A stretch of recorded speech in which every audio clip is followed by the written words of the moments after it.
شفت القضيه اللي مرفوعه على سوزي الاردنيه؟ ايه ده؟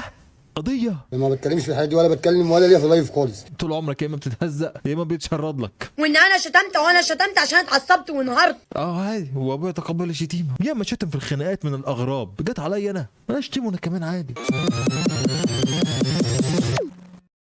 يا مساء الفل والسعادة والقمر، عاملين ايه؟ يا رب تكونوا كويسين. ابتسم، فالنهارده الثلاثاء، لا النهارده يوم الخوازيق العالمي، انا عارف، عادي عادي. المهم خلينا نشوف معانا ايه ونعلق عليه، يلا بينا. السلام عليكم. وعليكم السلام. بعد اذنك كنت عايز اشتري تليفون بس. في حدود كام كده مثلا؟ يعني في حدود 3000 ولا حاجه. طب استنى شوية. حاضر. لا مش ديت الفلوس، اطلع بره لو سمحت. حاضر. هو في فكرة حلوة تطلع من الفيديو جميلة، بس أنا ما فهمتهاش. عماد سعيد درويش. عماد معانا راجل في الجروب. هو يلعب كده يا ادمن. انتوا قفشتوا حرامي ولا ايه؟ الراجل داخل الجروب بتحلقوا عليه ليه؟ انا ازاي شفتك يا ولا؟ يا ادمن. انتوا هتعملوا فيه ايه يا جدعان؟ الراجل ما دخلش حمام الحريم يعني.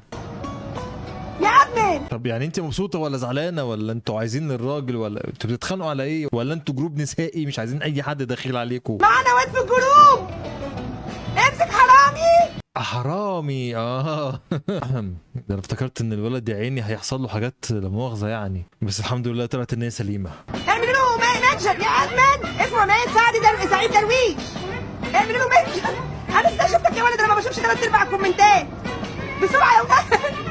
بسرعه يا ولاد. الكلام ده تعمليه لو فتح عليك الباب بتاع الحمام غصب عنه في مول مثلا، دخل الحمام الحريمي كده يحصل كده، انما جروب على السوشيال ميديا دخل غلطه ايه، ما تغلطوش. او مثلا واحده باكونت جوزها، او مثلا واحده مسميه نفسها اسم والدها، ايه انتوا صعبين قوي. يا ادمن في راجل في الجروب. استروا عليا يستر عليكم ربنا. انت ملبوسه وبعدين ما انت لابسه، يعني مش فيش حاجه في ايه.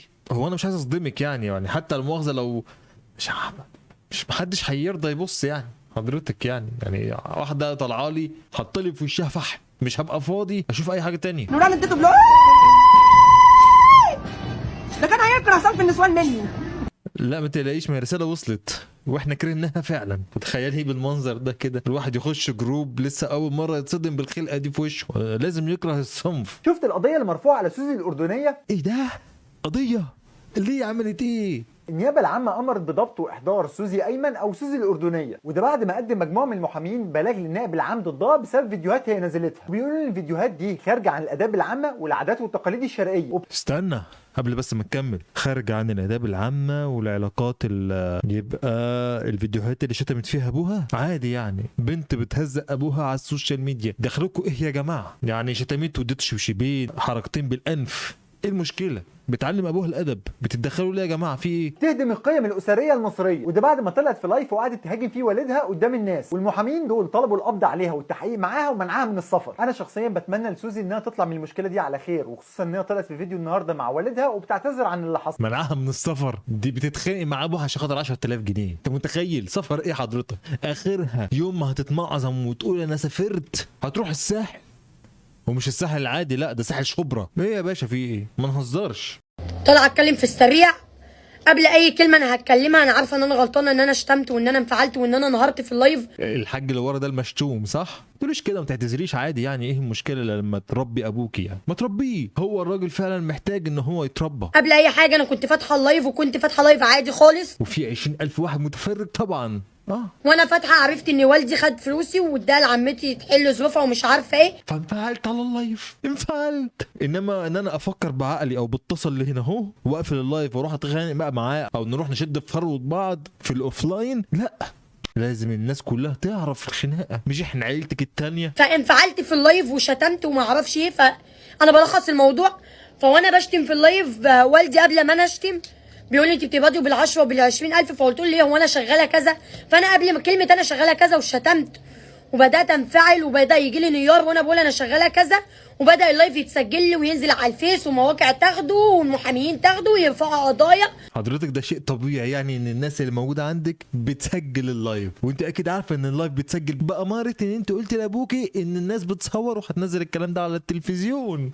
الله، احنا جايين دلوقتي نرجع في كلامنا ولا ايه؟ مش لما نقول كلام نكون قده؟ ومش عارفه ايه. قبل الموضوع ده انا كنت حاكي حوار ان انا متاخد مني فلوس، كله مسك في نقطه اللي انت شتمت والدك، ما مسكش في المشكله التانيه خالص. الحاج حرامي يعني.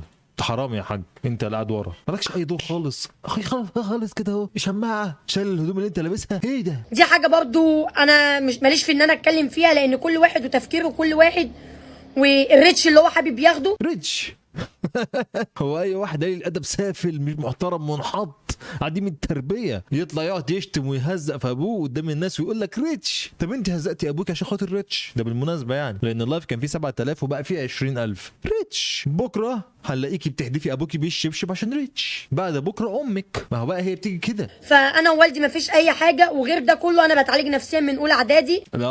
طبعا هنجيب بقى دلوقتي شهادات معاملات اطفال وكلام فاضي من ده. طب يا جماعه في ايه يعني؟ البنت طلعت يا عيني بتتعالج وابوها طلع برضه شماعه، وعادي اتنازلوا عن الرواتب عادي يا جدعان. هي لا بتهدم اخلاق ولا قيم، انتوا بس اقطعوا النت عنها وهي هتبقى زي الفل. انا حاليا خلاص داخله على جامعه، فبعيد ان انا بتعالج نفسيا، انا انهياري وعصبيتي ورد فعلي وزعيقي. اسكت انت يا حاج، اخرس بقى شويه، اسكت. الله انت لسه هتتكلم؟ لما بنتك تتكلم لسانك جوه بقك.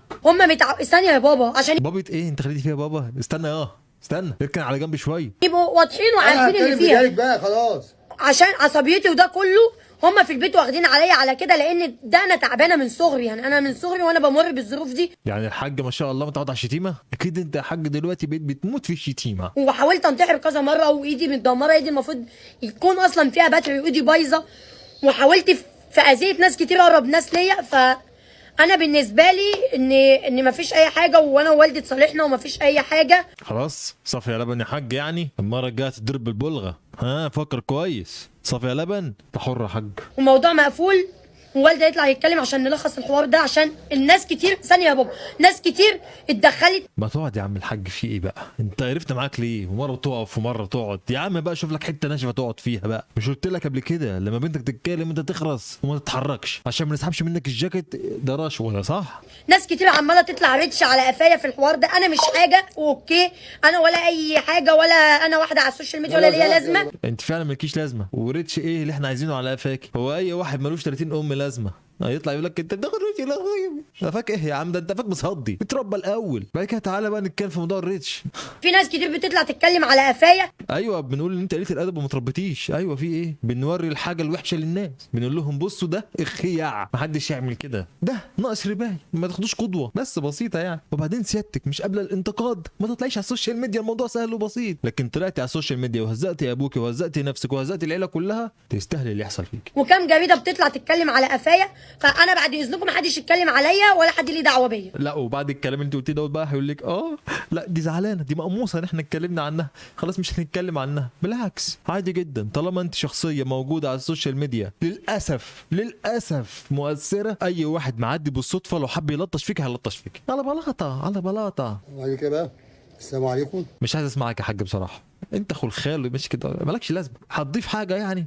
ضيف يا حاج. يعني اول مره على فكره اطلع على اللايف واتكلم قدام الناس على الهواء. كنت دايما بتتشتم وبتتهان. ايوه ده حقيقي فعلا. ما بتكلمش في الحاجات دي، ولا بتكلم ولا ليا في اللايف خالص. طول عمرك يا اما بتتهزق يا اما بيتشرد لك. يعني علشان ايه؟ بنتي دي اصلا تعبانه ونفسيتها تعبانه مجنونه يعني. طيب يا جماعه خلاص بقى لموا الليله، معلش ليس على المريض حرج. خلاص صفية لبن هي وابوها اتصالحوا وحبت الفيديوهات الموجوده على السوشيال ميديا دي، يعني يومين ثلاثه والناس هتنساها. خلاص بقى يا جدعان بقى. فانا بستحملها، غيري مش هيستحملها. لكن انا بستحملها وعارف كده تعبانه خلاص. واللي بيتكلم على بنتي ده او بيقول عليها كلام او اللي هو عاوز يتشير على حسها، لو هو عنده بنت تعبانه مش هيذبحها، مش هيموتها، هيسيبها تديله بالجزمه. هي دي التربيه الحديثه يا جدعان. في ايه؟ او بلاش مثلا تديله بالجزمه، نقول مثلا تديله على قفاه وهو معدي في الشقه، تديله بالنص، تتف عليه، تهزقه كده، يعني حاجات مقبوله. لازم يقف معاها. وانا بقى في بنتي بحطها في حضني، مش هموتها. وبالنسبه للبيره اللي انت بتشتريها وهي شردت لك عليها، هتاخدها برضه في حضنك؟ ما بتكلمش على بنتك، بتكلم على زيت البيره. هي تغلط وانا لازم اسامحها عشان ابوها. هو حد قال لك ما تسامحهاش؟ بس في حاجه اسمها تربيه، في حاجه اسمها اصول. انتوا بقى لا في لا تربيه ولا في اصول. غصب عني لازم اسيبها عشان انا ابوه. بس احنا مش غصب عننا ان احنا نقعد نسمع القرف ده. ايه اللي يغصبنا حضرتك؟ ايه اللي يغصب ايه اللي يغصبني ان انا اشوف بنتي ماسكه موبايل وعماله تشوف الحاجات المقرفه اللي موجوده دي؟ انا استفدت ايه غير قله ادب وشتيمه؟ وعلمت البنت شتيمه والابن الصغير شتيمه، ان هو يقل ادبه على الاكبر منه وعلى ابوه بالذات. لكن الناس التانية دي لو هي عندها نفس المشكله مش هتموت بنتها زي ما هم طالعين كده يموتوا ويفعصوا في البيت. هم طالعين على اساس ان هم يغلطوني ان انا غلطت. ايه ده؟ هو انت لسه مش معترف ان انت غلطانه؟ طب جاي تتكلمي في ايه بقى؟ وان انا شتمت وانا شتمت عشان اتعصبت وانهارت. عادي، هو ابويا تقبل الشتيمه. يا ما شتم في الخناقات من الاغراب، جت عليا انا اشتمه انا كمان عادي. طب انا من الطبيعي، انا طبيعي تلقائيه وبطلع اهزر، ورد فعلي واللايف ده انا كنت فاتحاه اصلا قبل المشكله. طب ما عندكيش زرار اسمه انهاء البث؟ بعد كده نروح نفتعل المشكله بقى؟ ولا ده مش اوبشن في موبايلك؟ ولا كسل منك؟ هو يا جدعان انتوا تطلعوا تعملوا الحاجه المقرفه بعد كده تيجوا تقولوا اصل احنا ما كانش قصدنا؟ ايه ده انتوا في عالم البطيخ. بس وعلى العموم انا عارف ان الشعب المصري ده كله الناس كلها طيبه واحلى شعب في الدنيا كلها. لا احنا شعب طيب وشعب جميل، بس ما بنحبش قله الادب والسفاله والانحطاط. وهرجع واقول يا جدعان الموضوع مش مستاهل. يا ناس اللي رافعه قواضي البنت صغيره زي ما انتم شايفين كده، عايزه تربيه من اول وجديد، بس صغير يعني ممكن نقطع عنها النت وخلاص على كده. بجد والله الموضوع مش مستاهل يعني يا جماعه والله العظيم. يعني مش هندمر مستقبلها عشان خاطر شتمت ابوها ولا لطشت له، عادي يعني عيله في بعض يتحرقوا وبس كده يا جدعان. ده اللي كان معايا النهارده، واحلى مسا عليكم، اشوفكم على خير، سلام.